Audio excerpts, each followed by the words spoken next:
What do you do with a man so violent that you can't keep other inmates safe? You transfer him to a state where their facilities are better equipped to handle him. Craig Price would wreak havoc across the Rhode Island prison system before being transferred to the Florida state prison system.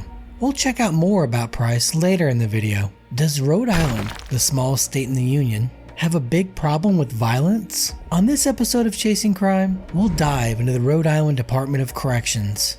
We'll check out the facilities, major incidents, and end with the most violent men in the system. Although the smallest in area, Rhode Island is the 43rd most populous state, with over 1 million people living in just over 1,500 square miles. The Narragansett Bay dominates the state, influencing its official nickname, the Ocean State. The state capital and largest city is Providence. As with all states, Rhode Island houses those convicted of crimes within their state borders. Like many small states, Rhode Island operates a unified jail-prison system, meaning that the Department of Corrections also houses pretrial offenders. As of June 2022, there was 1,928 offenders being housed in 6 facilities. All 6 are grouped together and referred to as the adult correctional institutions. Some jails in the US are several times larger than the whole population. At its peak in 2008, Rhode Island DOC housed almost 4,000 inmates. Rhode Island DOC is also in charge of probation, parole, and home confinement, although today we'll be looking at their prison system. In 2022, there was 177 offenders serving life sentences. Only 28 are serving life without the possibility of parole. Unfortunately, like other states, recidivism is high in Rhode Island, with 48% returning to prison within 3 years of their release. Not a great success rate.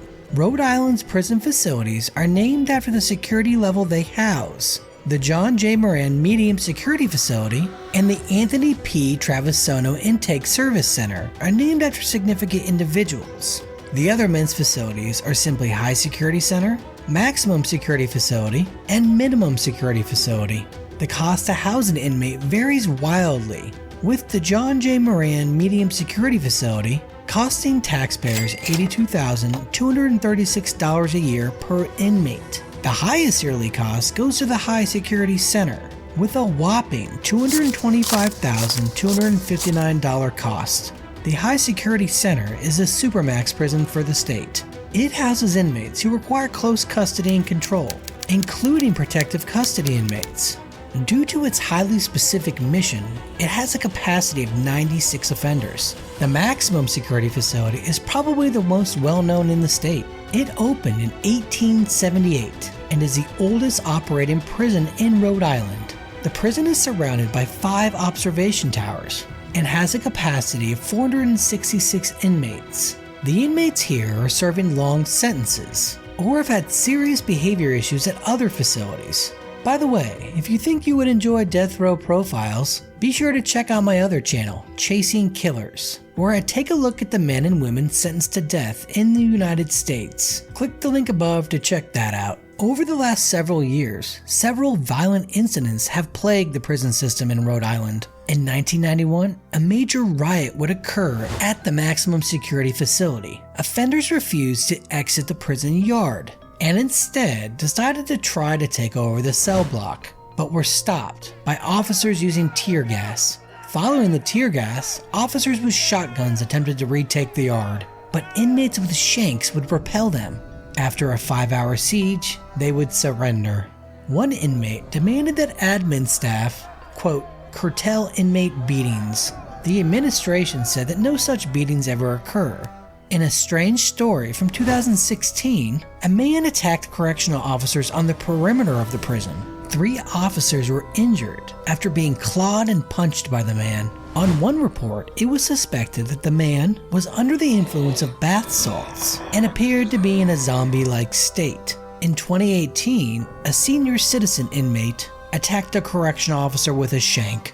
John Carrillo, age 79, stabbed the officer just above the heart following breakfast. Apparently, his badge helped to deflect the brunt of the force. Carrillo was already serving a life sentence for murdering a correctional officer in 1973. Carrillo's life ended in 2023 at the age of 84 due to natural causes. He was considered one of the most dangerous inmates in Rhode Island throughout his life. In July 2022, a correctional officer, Geoffrey Peters, was charged with involuntary manslaughter in the death of an inmate. The inmate, Timothy McQuestion, was on crisis management status to prevent him from hurting himself. He had all of his clothing removed except for a face mask for COVID. The officer allegedly failed to check on McQuestion, and he had shoved the face mask into his mouth, choking to death on it. McQuestion was being held on 2 counts of murder and the deaths of a husband and wife. Is the officer, Peters, criminally liable for this? The state believes so and charged accordingly.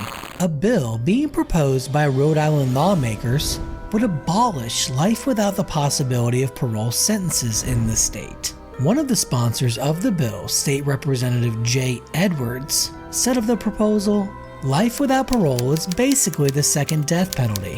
This means that 24 people within the system would be eligible for parole.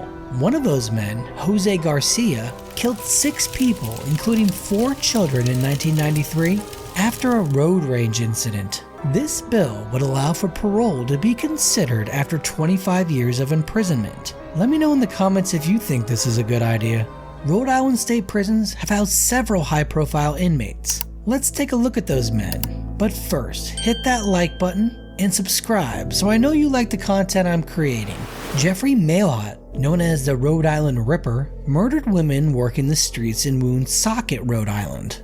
He would dismember his victims and place them in garbage bags. Only one of his victims would be found, and he was caught after one victim escaped and alerted authorities. Mailhot would plead guilty to all 5 counts, 3 of which were murder.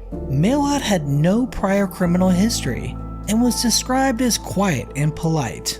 He was featured on the A&E show Twisted Killers. Mailhot is also currently being housed at the maximum security facility. Craig Price, mentioned in my intro, is probably the most well-known inmate to have ever been housed in the Rhode Island prison system. Price is a serial killer, but what made him different was that his crimes took place from the ages of 13 to 15. Price killed 4 people in Rhode Island before being caught and confessing to his crimes. Due to his age, he was tried as a juvenile, but this meant he could only be held until he was 21 years old. This led to a public outcry, as most people agreed that Price was a dangerous individual. Rhode Island changed its laws following this case to allow for juveniles to be tried as adults for serious crimes. The public received their wish, and due to crimes committed while Price was incarcerated as a juvenile, he received additional time to be served in the adult prison system. In 2009, after years of fighting in prison, Price cut an officer in the hand with a shank he made. This would be the last straw, and he would be sent to Sewanee Correctional Institution in Florida, who was better equipped to handle him. His violence would continue, and in 2017, he stabbed another inmate and received an additional 25 years in prison. It seems the public would eventually get their way.